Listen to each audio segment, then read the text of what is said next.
Milky Mist ice creams. கோயில் நிலத்தை பதிவு செய்யக்கூடாது என்று சார் பதிவாளர் அலுவலகத்திற்கு கோயில் நிர்வாக தரப்பில் கடிதம் ஏற்கனவே கொடுக்கப்பட்டிருக்கிறது. கடந்த திராவிட முன்னேற்ற கழகத்தினுடைய ஆட்சியில் இந்த இடம் தனியார் வசம் இருந்ததை திராவிட மாடல் ஆட்சி கைப்பற்றி கோயில் நிர்வாகத்திடம் ஒப்படைத்து இவை இலவசமான கார் பார்க்கிங் பயன்படுத்தக்கூடிய இடமாக இவை மக்களின் பயன்பாட்டிற்கு இருந்தது. தமிழகம் எங்கும் கிளைகள் கொண்ட Annamal institute of hotel management and hospital management படிப்பில் சேர்வதற்கான அட்மிஷன் நடைபெறுகிறது. கோயில் கட்டுப்பாட்டில் இருந்த கார் பார்க்கிங் செய்து கொண்டிருந்த நிலத்தை திடீரென தனியார் இருவர் பெயரில் பதிவு செய்யப்பட்டிருப்பது மிகப்பெரிய சந்தேகத்தை ஏற்படுத்துகிறது. இதற்கு பின்னால் ஒரு சதி இருக்கிறது. இந்த பரிவர்த்தனை பார்க்கிற பொழுது பினாமி டிரான்சாக்ஷன் ஏற்பட்டிருக்கிறது என்ற சந்தேகம் பொதுமக்களுக்கு இருக்கிறது. இந்த புள்ளியில் அரசு இதுவரை விளக்கவில்லை. ஒரு அமைச்சர் என்ன சொல்லுகிறார், மாண்புமிகு இந்து சமய அறநிலையத்துறை அமைச்சர் என்ன சொல்லுகிறார், அறியாமையின் காரணமாக அதிகாரிகள் இவற்றை பதிவு செய்திருக்கிறார்கள் என்று சொல்லுகிறார். விசாரணை தொடங்குவதற்கு முன்பு துறையின் அமைச்சர் அறியாமையின் காரணமாக செய்துவிட்டார் என்று அவரே முன்வந்து சொல்லுவது என்பது குற்றவாளியை மறைப்பதற்கு அமைச்சர் துணை போகிறார் என்பது இதன் மூலம் தெள்ளத் தெளிவாக தெரிகிறது. நாங்கள் விசாரிக்கிறோம், விசாரணையில் வரக்கூடிய விஷயங்களை நாங்கள் தெரிவிக்கிறோம் என்பது சொல்லுவதுதான் அமைச்சரினுடைய கடமை. ஆனால் அறியாமையின் காரணமாக பதிவு செய்யப்பட்டிருக்கிறது என்று தானாக முன்வந்து ஊருக்கு முன்னாடி முந்திரிக்கட்டை போல அறநிலையத்துறை அமைச்சர் வந்து இப்படிப்பட்ட ஒரு ஸ்டேட்மெண்ட் கொடுப்பது என்பது குற்றவாளிகளை தப்பிப்பதற்காக இவர்கள் முயற்சி செய்கிறார்கள், குற்றவாளியை காப்பாற்றுகிறார்கள் என்பதுதான் எங்களுடைய குற்றச்சாட்டு, திராவிட முன்னேற்ற கழகத்தினுடைய குற்றச்சாட்டு. நாங்கள் கேட்குற கேள்வி, இந்த அரசை நோக்கி கேட்கக்கூடிய கேள்வி என்னவென்றால், 2ஆம் தேதி இந்து சமய அறநிலையத்துறையின் சார்பாக கடிதம் கொடுக்கப்பட்டது. ஆனால் 3ஆம் தேதி இந்த பத்திரப்பதிவு செய்ய சொல்லி டாக்குமெண்ட்டை கொண்டாந்து ரிஜிஸ்ட்ரேஷன் ஆஃபீஸில் கொடுக்கப்படுகிறது. அன்றைக்கு இருந்த சப் ரிஜிஸ்ட்ரார் திரு பழனிசாமி என்பவர் இவற்றை நான் பதிவு செய்ய மாட்டேன், ஏனால் ஏற்கனவே கடிதம் இருக்கிறது என்று அவர் சொல்லிவிட்டார். பிறகு 3ஆம் தேதி இருக்கக்கூடிய பாலசுந்தரம் என்கின்ற ஒரு பதிவாளர் அன்றைக்கு வந்து பணியமர்த்தப்படுகிறார். அவர் இந்த டாக்குமெண்ட்டை ரிசீவ் பண்ணிவிட்டு நான் வந்து ரிஜிஸ்டர் பண்ண மாட்டேன்னு சொல்லிவிட்டு அவர் லீவில் போகிறார். பிறகு 4-5 சனி ஞாயிறு, திங்கட்கிழமை 6ஆம் தேதி, இந்த சீக்வன்ஸை பார்க்கணும். நம்ம 2ஆம் தேதி கடிதம் கொடுக்குறாங்க, 3ஆம் தேதி ஒரு ரிஜிஸ்ட்ரார்கிட்ட வந்து சப்மிட் பண்ணுறாங்க. அந்த ரிஜிஸ்ட்ரார் மறுக்கிறாரு, அவர் விடுமுறையில் போகிறாரு. 4-5 சனி ஞாயிறு விடுமுறை. 6ஆம் தேதி அன்னைக்கு பழனி சப் ரிஜிஸ்ட்ரார் ஆஃபீஸில் இருக்கக்கூடிய சார் பதிவாளர் அலுவலகத்திற்காக லீவ் போட்டு போயிட்டாங்க. அப்போ இன்சார்ஜ் யாரை கூட்டிகிட்டு வராங்கன்னா, பழனிக்கு பக்கத்தில் சத்திரப்பட்டின்னு 10 கிலோமீட்டரில் இருக்குது, அங்கே இருக்கிற ஒரு சப் ரிஜிஸ்ட்ராரை இன்சார்ஜ் கொடுத்துருக்கணும். அப்படி இல்லைன்னா கீரனூர்னு ஒரு சப் ரிஜிஸ்ட்ரேஷன் ஆஃபீஸ் இருக்குது, அங்கே அவங்ககிட்ட இன்சார்ஜ் கொடுத்துருக்கணும். 60-70 கிலோமீட்டர் தள்ளி இருக்க கொடைக்கானல் சப் ரிஜிஸ்ட்ரார் ஆஃபீஸ்க்கு கொடுக்கப்பட்டிருக்குன்னா ஆளை ஃபிக்ஸ் பண்ணுறாங்க இந்த கவர்மெண்ட். அதுவும் கொடைக்கானலில் இருக்கக்கூடிய சப் ரிஜிஸ்ட்ரார் பத்திரங்களை பதிவு செய்யக்கூடிய சப் ரிஜிஸ்ட்ரார் இல்லை, டிஆர் சிட் ஃபண்டுக்குன்னு ஒரு தனியாக டிஸ்ட்ரிக்ட் ரெஜிஸ்ட்ரார் இருக்கிறார். அவரை அழைச்சிட்டு வந்து இங்கே ஒரு நாள் இவங்க வந்து இன்சார்ஜ் கொடுக்குறாங்க. இன்னொரு வேடிக்கை என்னென்னா, மாண்புமிகு பத்திரப்பதிவுத்துறை அமைச்சர் என்ன சொல்கிறாரு, கோர்ட்டோட ஆர்டரில் டாக்குமெண்டெல்லாம் சரியாக இருந்ததுன்னா பதிவு செய்யலான்னு இருந்ததுனால அவங்க பதிவு செஞ்சிட்டாங்கன்னு சொல்கிறார். இந்து சமய அறநிலையத்துறை அமைச்சர் சொல்கிறது அறியாமையின் காரணமாக செஞ்சிட்டாங்கன்னு சொல்கிறார். பத்திரப்பதிவுத்துறை அமைச்சர் என்ன சொல்கிறாரு, document if it is in order can register court சொல்லுதுன்னு சொல்கிறாங்க. ஆனால் மேல்முறையீட்டுக்கு போன இடத்துல அரசு தரப்பு வாதம் என்னவென்னு சொன்னால், HRNC டிபார்ட்மெண்ட் மூலியமாக சொல்லப்பட்டிருக்கக்கூடிய அந்த கடிதங்கள் எல்லாம் மறைக்கப்பட்டு அழுத்தத்தின் காரணமாக சப் ரிஜிஸ்ட்ரார் இவற்றை பதிவு செய்திருக்கிறார்னு சொல்கிறாங்க. எவ்வளோ ஒரு கான்ட்ரடிக்ஷன் பாருங்கள். HRNC மினிஸ்டர் ஒன்று சொல்கிறார், ரிஜிஸ்ட்ரேஷன் டிபார்ட்மெண்ட் மினிஸ்டர் ஒன்று சொல்கிறார், கோர்ட்டில் அரசு தரப்பு வழக்கறிஞர் இந்த ஒரு இத்தகைய ஒரு வாதத்தை வைக்கிறார். அப்போ இதில் எது உண்மை? நான் என்ன கேட்குறேன்னா, யார் அந்த அழுத்தத்தை கொடுத்தது? ஒரு கோர்ட்டோட ஆர்டர் வருதுன்னா அந்த கோர்ட் ஆர்டரை ஒப்பீனியன் கேட்கணும் சப் ரிஜிஸ்ட்ரார்.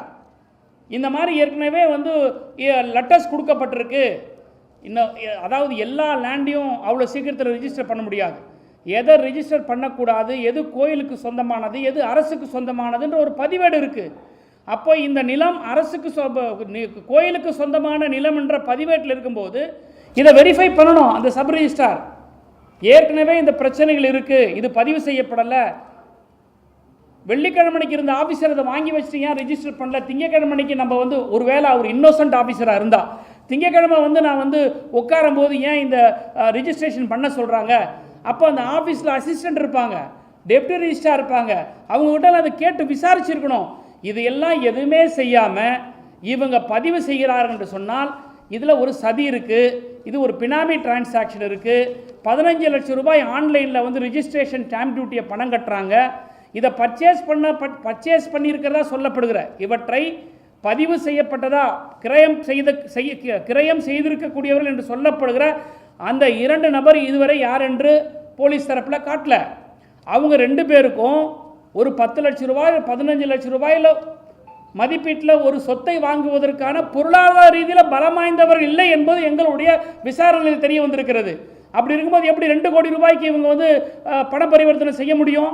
இப்போ இந்த வழக்கு, இதே வழக்கு சம்பந்தமாக ஒரு தம்பி வந்து சோஷியல் மீடியாவில் ஒரு போஸ்ட் போடுறார், வினோத் சூர்யாங்கிறவர். அந்த சோஷியல் மீடியாவில் போஸ்ட் பண்ணதை உடனடியாக கைது பண்ணுறாங்க. நீதிமன்றம் இன்றைக்கி கண்டிச்சிருக்குது. எதுக்கு நீங்கள் சோஷியல் மீடியாவில் டிஃபமேஷன் செக்ஷன்ஸை போடுறதை விட்டால் நீங்கள் ஏன் பயங்கரவாத கலவரம் மேற்கொள்கிற இந்த செக்ஷன்ஸ் எல்லாம் நீங்கள் போடுறீங்கன்னு கோர்ட்டு கேட்குது.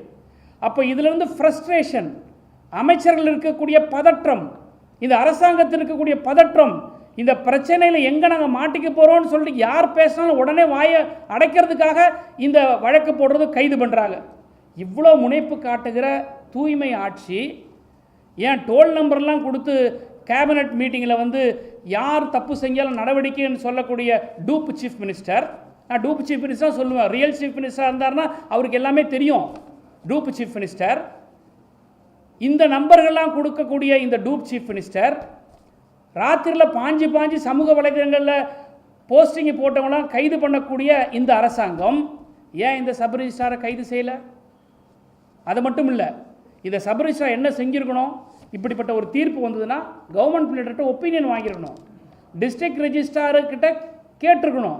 ஏன் டிஸ்ட்ரிக்ட் ரெஜிஸ்ட்ராரை இன்னும் இவங்க அக்யூஸ்டாக ஃபிக்ஸ் பண்ணலை? இதுக்கு முன்னாடி இருந்த சப் ரிஜிஸ்ட்ரார் ஏன் லீவில் போனார், அவரை ஏன் இன்னும் இவங்க ஃபிக்ஸ் பண்ணலை? இது எல்லாமே ஒரு நரேட்டிவ் செட்டிங் தான். இது எல்லாமே வந்து ஒரு சீக்வன்ஸ் இருக்குது. இதுக்கு பின்னாடி மிகப்பெரிய ஒரு டிரான்சாக்ஷன் இருக்குது.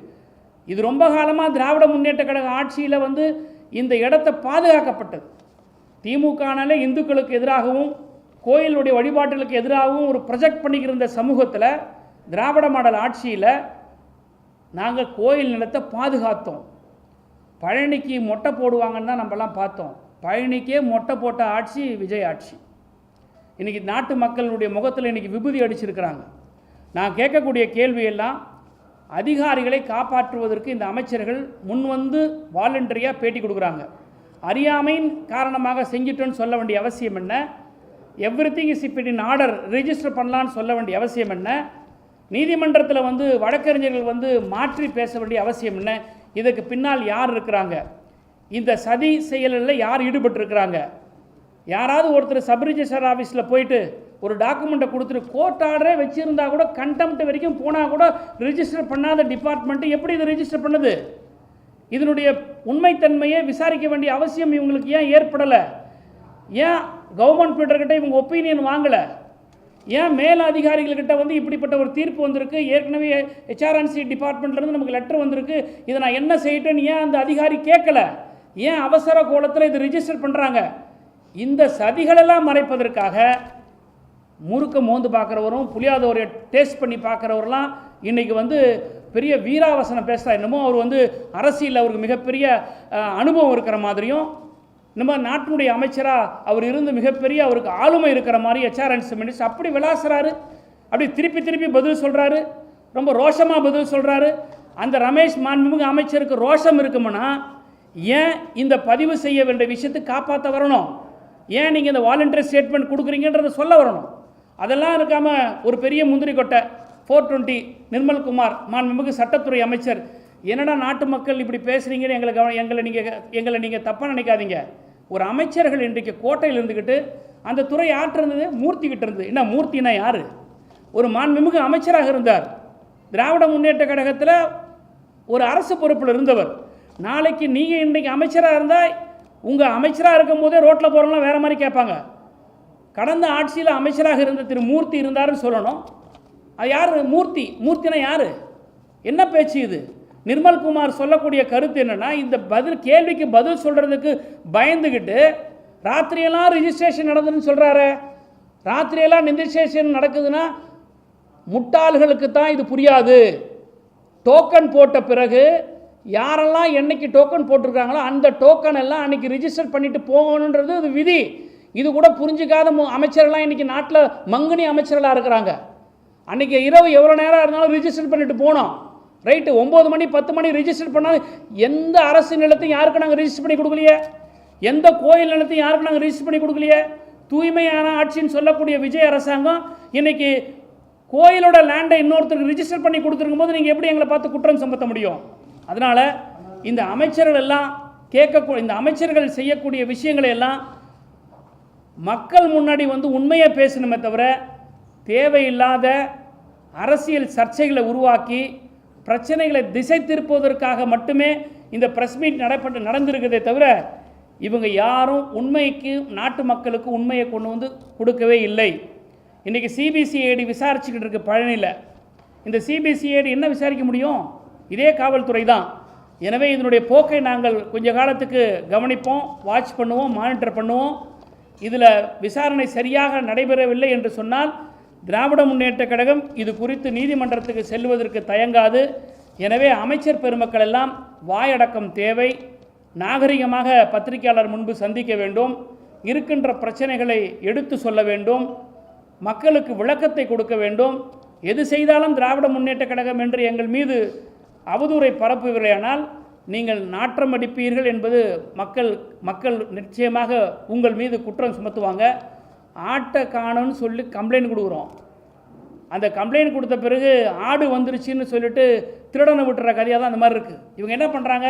ஜஸ்ட் லைக் தட் லேண்டு நாங்கள் மீட்டோம். நீங்களா மீட்டிங்க? Court order மீட்டுச்சு. இந்த அப்பீல் ஏன் நீங்கள் டிலேவாக போனீங்க? இன்னும் சொல்ல போனால் ஹெச்ஆர்என்சி அப்பீல் போகுது, ரிஜிஸ்ட்ரேஷன் டிபார்ட்மெண்ட் அப்பீல் போல. ஹெச்ஆர்என்சி அதில் பார்ட்டியே இல்லை. ரிஜிஸ்ட்ரேஷன் டிபார்ட்மெண்ட் தான் ஃபஸ்ட்டு அப்பீல் போயிருக்கணும். என்ன இவங்க சொன்ன இந்த உத்தரவு இது தப்பு, நான் இது இம்ப்ளிமெண்ட் பண்ண முடியாதுன்னு சொல்லி ரிஜிஸ்ட்ரேஷன் டிபார்ட்மெண்ட் அப்பீல் போனோம். ஆனால் ஹெச்ஆர்என்சி போகுது. இதிலிருந்து எல்லாமே ஒரு முரண்பாடு இருக்குது. இது முறைகேடு இருக்குது. இதற்கு பின்னால் மிகப்பெரிய ஒரு சதி இருக்குது. 10 லட்சம் 15 லட்சம் பெருமான உள்ள சொத்தை வாங்குவதற்கு கூட பொருளாதார ரீதியில் பலமற்றவர்கள் என்று சொல்லப்படுகிற, நாங்கள் விசாரித்தவரை எங்களுக்கு அறியப்படுகிற அந்த இருவர் இன்றைக்கு 2 கோடி ரூபாய்க்கு இந்த சொத்தை வாங்கியிருக்கிறார்கள் சொன்னால் அந்த 2 கோடி ரூபாய் பணம் யாருடைய பணம்? யார் இது பின்னால் இருக்கிறது? ஏன் அமைச்சர்கள் முன்வந்து இவர்களை காப்பாற்ற வேண்டும்?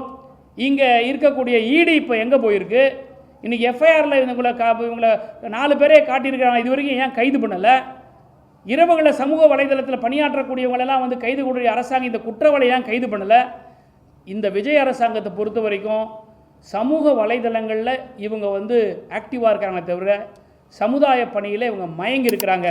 தயவுசெய்து அந்த மயக்கத்திலேருந்து வெளியே வாங்க, நாட்டு மக்களுக்கு பணியாற்றுங்கன்னு மாண்புமிகு அமைச்சர் பெருமக்களையும் இந்த அரசியல் நான் கேட்டுக்கிறேன்.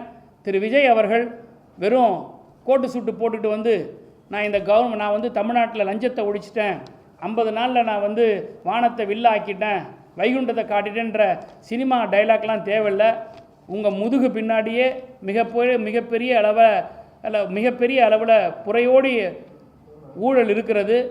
உங்கள் கட்சிக்காரங்க ஊழலாம் ஒரு பக்கம் விடுங்க, அரசுக்குள்ளே இப்படிப்பட்ட ஊழல் இருக்குது. ஏன் முதலமைச்சர் வாய் திறக்கலை? அங்கே கன்னியாகுமரி நாகர்கோவிலில் ஒரு பெரிய சம்பவம் நடந்திருக்கு, சிறைச்சாலையில் இறந்துருக்கிறாங்க. அது சம்பந்தமாக முதலமைச்சர் வாய் திறக்கலை.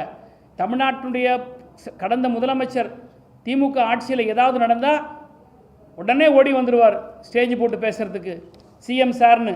இப்போ where about CM is not known. எங்கே இருக்கிறார் முதலமைச்சர்? தேட வேண்டும். இதுதான் நாங்கள் தமிழ்நாட்டு மக்கள் மத்தியில் இருக்கக்கூடிய மிகப்பெரிய கேள்வி.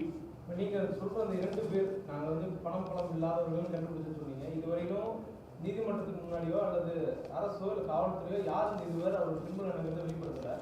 நீங்க அதை கண்டுபிடிச்சீங்கன்னா நீங்க அவர் யாரும் சொல்ல முடியுமா? இல்லை, அதான் உங்களுக்கு டாக்குமெண்ட் இருக்கு. நாங்கள் விசாரித்த வரைக்கும் சார் சார் நாங்கள் வந்து பேராக இருக்குன்ற ஆளை போய் பிடிச்சி கொண்டாந்து கூட முடியும். நாங்கள் சொல்லக்கூடிய பேரில் சேதுபதியும் இன்னொருத்தர் வந்து வெள்ளத்துறை, இவங்க 2 பேர் இருக்கிறாங்கன்னு சொல்கிறோம். அவங்க 2 பேரும் சேதுபதிங்கிறவர் வந்து அந்த கொடைக்கானல் பழனி பகுதியை சேர்ந்தவர், வெள்ளத்துறைங்கிறவர் உடுமலைப்பேட்டை பகுதியை சேர்ந்தவர். அவங்களுக்கு இந்த கெப்பாசிட்டி இல்லைன்றது எங்களுக்கு விசாரணையில் தெரியுது. இந்த சேதுபதி லிட்டிகேஷன் ப்ராப்பர்ட்டியை ஹேண்டில் பண்ணுறவர் தான்ன்றது எங்களுக்கு தெரிய வந்திருக்குது. டாக்குமெண்ட்டு சப்ரிஜிஸ்டர் ஆஃபீஸில் இருக்கல ஃபோட்டோ ஒட்டியிருப்பாங்களே, ஏன் ஃபோட்டோ இது வரையும் வெளியிடலை? 2 பேர் பர்ச்சேசர், நீங்களும் நானும் போய் ப்ராப்பர்ட்டி வாங்கினோமா, ஏன் ஃபோட்டோ ஓட்டணும், உங்கள் ஃபோட்டோ ஓட்டணும், சாட்சி கையெழுத்து ஃபோட்டோ ஓட்டணும். அந்த ஃபோட்டோ இப்போ அவைலபிளாக இருக்கா இல்லையா? On the table of the sub register அரசினுடைய கோப்பில் இருக்குல்ல, ஏன் அதை வெளியிடலை இன்னும்? அப்போ இந்த ஆட்சி, இந்த அதிகாரம், இந்த அமைச்சர் மறைக்கிறாங்க இந்த குற்றவாளிகளை. அதுதான் நான் சொல்கிறேன். அதுதான் தெரியலையே யாருடைய பினாமி. அந்த பினாமி யாரு? ஆளுந்தரப்பு சேர்ந்தவங்க இருக்கிறதுனால தான் அமைச்சர் முன் வந்து குற்றவாளிகளை வந்து காப்பாற்றுறாரு. அறியாமையினால செஞ்சன்ற வார்த்தை சொல்லலாமா முதல்ல ஒரு அமைச்சர்? இது தவறல்லவா? அப்போ அறியாமை செஞ்சிருந்த போது you are preventing them, you are protecting them தான் தெரியுது. அப்போ பினாமி யார் இருப்பா? ஆளுங்கட்சி இருக்கு. அப்போ ஆளுங்கட்சி இருக்கிறதுனால நீங்கள் காப்பாற்றுறீங்க. நீதிமன்றத்துக்கு போவோம், விசாரணை பார்ப்போம் சொல்லிருக்கீங்க. அமைச்சரே முன் வந்து சொல்றது நீங்களே குற்றம் சாட்டுறீங்க, அவர் காப்பாற்ற முயற்சிறாரு. இப்படி ஒரு முயற்சி இருக்கும்போது நீங்க நீதிமன்றத்துக்கு இல்லை சார், நம்ம ஒரு சிபிசிஐடி நார்மல் போலீஸ் ஸ்டேஷன், நீங்கள் பழனி அடிவாரத்தில் போலீஸ் ஸ்டேஷன் வந்து விசாரணையிலேருந்து எடுத்து இன்னொரு சேஞ்ச் ஆஃப் இன்வெஸ்டிகேஷன் கொடுத்துருக்குறாங்க. நாங்கள் அரசாங்கத்தில் இருந்தவங்க இருக்கிற விஷயங்கள் எங்களுக்கு உணர்ந்து பேசுகிறதுனால தான். தாவேக்கா மாதிரி அறவேக்காடாக நாங்கள் பேச மாட்டோம். உணர்ந்து பேசுகிறதுனால தான் we are giving a breathing time. அந்த சிபிசிஐடி எந்த கோணத்தில் போய் இப்போ நான் இந்த கொஷின்ஸை வச்சுருக்கேன். லீவில் போனவர் ஏன் நீங்கள் ஃபிக்ஸ் பண்ணலையா? அந்த டிஸ்ட்ரிக்ட் ரிஜிஸ்டார் ஏன் ஃபிக்ஸ் பண்ணல? நீங்கள் ஒரு சப் ரிஜிஸ்டாருக்கு இப்படிப்பட்ட ஒரு ஆர்டர் வந்து அவர் யார்கிட்ட கேட்கணும்? டிஸ்ட்ரிக்ட் ரிஜிஸ்டார்ட்ட கேட்கணும். டிஆர் சிட் ஃபண்டை கொண்டாந்து ஏன் நீங்கள் ரெகுலர் ரெஜிஸ்ட்ரேஷன் சப் ரிஜிஸ்டார் ஆஃபீஸில் போடணும்? டிஆர் சிட் ஃபண்டுடைய அவங்களுடைய நாமன் கல்ச்சர் இஸ் டிஃபரெண்ட். சிட் ஃபண்டுங்களை பதிவு பண்ணுறது, சிட் ஃபண்ட் நிறுவனங்கள் இருக்கக்கூடிய விஷயங்களை பார்க்கறதுக்கான ரெஜிஸ்டாரை ஏன் நீங்கள் கொண்டு இன்சார்ஜ் இங்கே போடுறீங்க? சத்திரப்பட்டி கீழே இருக்குது, பக்கத்துலேயே இருக்க 10 கிலோமீட்டரில் அந்த ரிஜிஸ்டாரில் அவர் இன்சார்ஜாக வரணும். சார், ஒரு ஜுடிஷியல் மேஜிஸ்ட்ரேட் 1ஆம் நம்பர் ஜுடிஷியல் மேஜிஸ்ட்ரேட்டு கேஷுவல் லீவுன்னு இன்றைக்கி போட்டாங்கன்னா பக்கத்து கோர்ட்டு எந்த ஜுடிஷியல் மேஜிஸ்ட்ரேட் இருக்காரோ அவர் தான் சார் இன்சார்ஜ், அவர் தான் சார் ரிமாண்ட் பண்ணுவார். அதுக்காக வந்து சென்னையில் ஜுடிஷியல் மேஜிஸ்ட்ரேட் இன்றைக்கி லீவில் இருக்கிறாருன்னா நீங்கள் போய் கன்னியாகுமரியில் இருக்கிற ஜுடிஷியல் மேஜிஸ்ட்ரேட்டுக்கிட்ட இன்சார்ஜ் கொடுப்பீங்களா? அப்படி தான் பண்ணியிருக்கு. அப்போ என்னன்னா, இந்த சப் ரிஜிஸ்டார் ஆஃபீஸர் யாருமே வந்து இந்த குற்ற செயலுக்கு, சதி செயலுக்கு ஒத்து போகல. லீவ் போட்டு போன ஆஃபீஸர் ஒத்து போகல. அப்போது செட் பண்ணி கொண்டாடுறாங்க, இந்த மணிகண்டனை செட் பண்ணி கொண்டாடுறாங்க. ஸோ வெஸ்டட் இன்ட்ரெஸ்ட் இருக்குது. யார் இதை செய்ய முடியும்னு அவங்களுக்கு தெரியுது, இவர்கிட்ட கொடுத்தா இதை செய்வாருன்னு தெரியுது. அப்போ இதெல்லாம் ஃபிக்ஸ் பண்ணி இந்த ஒரு பெரிய ஒரு ஸ்கேம் நடந்துடும். இதுதான் எங்களுடைய குற்றச்சாட்டு. விஜய்க்கே தெரிஞ்சிருக்குங்க. விஜய்க்கே தெரிஞ்சதுனால தான் இவங்க 2 பேரை விட்டு நீ முன்னேறி போய் நீங்கள் ஏதாவது பேசுங்க, முட்டு கொடுங்கன்னு கொடுக்குறாரு. விஜய்க்கு தெரியலன்னா விஜய் வந்து சொல்லட்டோமே, மாண்புமிகு முதலமைச்சர் விஜய் வந்து சொல்லட்டோமே. விஜய்க்கு தெரியுது, அவருக்கு தெரிஞ்ச அந்த அமைச்சர் இந்த ஆட்சியை காப்ப. ஏன்னா இப்போ தான் ஒரு டோல் ஃப்ரீ நம்பர் ஒன்று கொடுத்தாருல, இன்னமும் நாட்டில் புதுசாக இவர் தான் வானத்திலேருந்து குதிச்சு director of vigilance anti corruption என்றைக்கு தோன்றலை, இப்போ தான் அவர் கண்டுபிடிச்சிருக்கிறாரு. அந்த ஒரு டிபார்ட்மெண்ட் இப்போ தான் உருவாக்கிறார் முதலமைச்சராகி. ஏங்க, செக்ரட்டரியேட்டுக்கே போகாதீங்க இவங்கெல்லாம். சாதாரண காமன் பப்ளிக் செக்ரட்டரியேட்டுக்கு போனாங்களாம், எல்லா இடத்துலையும் ஒட்டியிருக்கோம். லஞ்சம் வாங்குவது குற்றம், லஞ்சம் கொடுப்பது குற்றம், யாராவது லஞ்சம் கேட்டால் இந்த நம்பரை வந்து புகார் தெரிவிங்கன்னு கொடுத்துருங்க சார். இதெல்லாம் இதான் சார் புதுசாக ஒரு சீஃப் மினிஸ்டர் வந்துட்டு என்னமோ புடலங்க கதையெல்லாம் விட்டுட்டு இருக்கிறாங்க இங்கே வந்து. லஞ்சத்தை பத்தி தான் இப்போ வந்து பேசிட்டு இருக்காங்க, ஊழலை பத்தி என்ன அமைச்சர் சொல்லுங்க. அப்படி இருக்கும்போது இவ்வளவு பெரிய விஷயம் பண்ணா வந்து கவர்மெண்ட்டுக்கு ஒரு பெரிய இழப்பு, ஒரு இது நினைக்க மாட்டாங்க. இன்னொன்று என்னன்னா, நீங்க நிர்மல்குமார் அவர்களை பத்தி லாஸ்ட் டைம் பேசும்போது சைக்கோ அந்த மாதிரி வார்த்தை உபயோகம் பண்ணீங்க, இப்போ 420 பண்ணீங்க. ஸோ இதெல்லாம் வந்து ஒரு நாகரிகம் இல்லாத இதா ஒரு தளத்துல பேசப்படணும். நல்ல கேள்வி. நாகரிகத்தை வந்து எங்களுக்கு சொல்லிக் கொடுக்காதீங்க. நல்ல கேள்வி. உங்கள் கேள்வி நான் எடுத்துக்கிறேன், மதிக்கிறேன். பத்திரிகையாளர்கள் நாகரிகமாக நடந்துக்கணுன்ற எண்ணம் எங்களுக்கு இருக்குது. இல்லை மக்கள் கண்டிப்பாக. ஏன்னா இன்றைக்கி வந்து நாகரிகத்தை பற்றி நாங்கள் உணர்ந்திருக்கிறனால தான் 75 ஆண்டு காலமாக இந்த திராவிட இயக்கங்கள் வந்து இன்றைக்கி தமிழ்நாட்டில் அரசியல் பண்ணுறோம். ஆட்சியில் கூட அரசியல் பண்ணுறோம். ஆனால் நாகரிகத்தை பற்றியே தெரியாமல் வாய்க்கு வந்தவர் எப்படி பேசுகிறாங்க இந்த மினிஸ்டர்ஸ்லாம். சட்டமன்றத்தில் முதல்ல ஒரு முதலமைச்சர் எப்படி நடந்துக்கிறாரு, நாகரிகம் யாருக்கு சொல்லிக் கொடுக்க வேண்டியது இருக்குது? அப்போ நாகரிகமாக நாங்கள் இருந்துக்கிட்டே இருந்தோம்னா every action there should be equal and opposite reaction. அப்போ தான் வாய் மூடுவாங்க. புரியுதுங்களா? இவ்வளோ பெரிய புத்திசாலி மாதிரி பேசுகிறாங்களே, நீங்கள் முட்டாளுங்க நாங்கள் சொல்கிறோம், அவ்வளோதான் விஷயம். நீங்கள் ஊழல்வாதிகள் அல்ல, நாங்கள் வந்து ஊழலை ஒழிக்க வந்து அவதார புருஷன் விஜய் சொல்கிறாரு, முழு பூசணியாக சோத்தில் மறைக்காத பழனியில் மொட்டை போட போனவங்களுக்கெல்லாம் நீ பழனிக்கே மொட்டை போட்ட விஜய்ன்னு சொல்கிறான், அவ்வளோதான் விஷயம். Milky Mist ice creams. தமிழகம் எங்கும் கிளைகள் கொண்ட Annamal institute of hotel management and hospital management படிப்பில் சேர்வதற்கான அட்மிஷன் நடைபெறுகிறது. மின்னம்பலம்.com தமிழின் முதல் மொபைல் பத்திரிகை.